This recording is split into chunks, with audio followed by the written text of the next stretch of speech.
Assalamualaikum warahmatullahi wabarakatuh. My name is Sultan Rafael Antares and I'm from Antares Bilingual Muslimat Ubujang Sidoarjo class 8.5 and my student number is 32.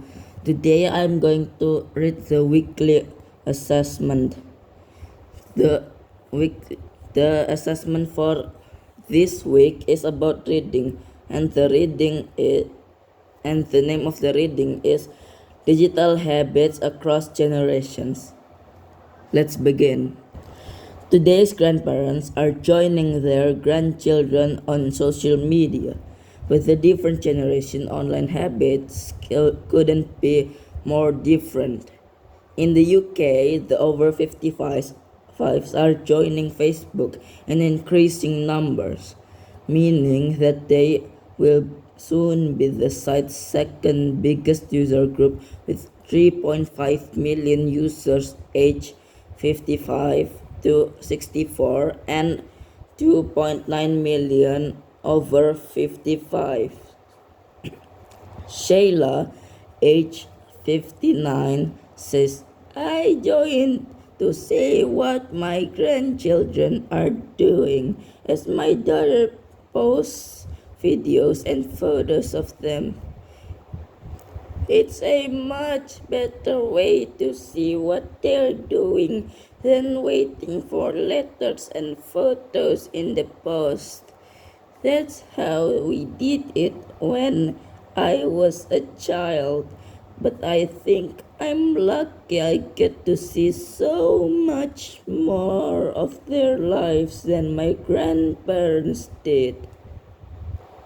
Ironically, Shayla's grandchildren are less likely to use Facebook themselves. Children under 17 in the UK are leaving the site. Only 2.2 million users are under 17, but they're not going far from their smartphones. Chloe, age 15, even sleeps with her phone. It's my alarm clock, so I have to, she says. I look at it before I go to sleep and as soon as I wake up. Unlike her grandmother's generation, Chloe's age group is spending so much time on their phones at home that they are missing out on spending time with their friends in real life. Sheila, on the other hand, has made contact with old friends from school she hasn't heard from in 40 years. We use Facebook to arrange to meet all over the country, she says. It's changed my social life completely.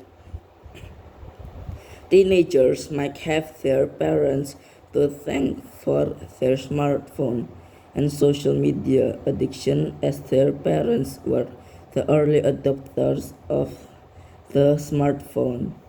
Peter, 38, and father of two teenagers, reports that he used to be on his phone or laptop constantly. I always connected and I felt like I was always working, he says. How I could tell my kids to get off their phones if I was always in front of my screen myself. So in the evenings and at weekends, he takes his SIM card out of his smartphone and puts it into an old style mobile phone that can only make calls and send text messages. I'm not completely cut off from the world in case of emergencies, but the important thing is I'm setting a better example to my kids and spending more quality time with them. Is it only a matter of time until the generation above and below Peter catches up with the new trend? for a less digital life. For a less digital life. Waalaikumsalam warahmatullahi wabarakatuh.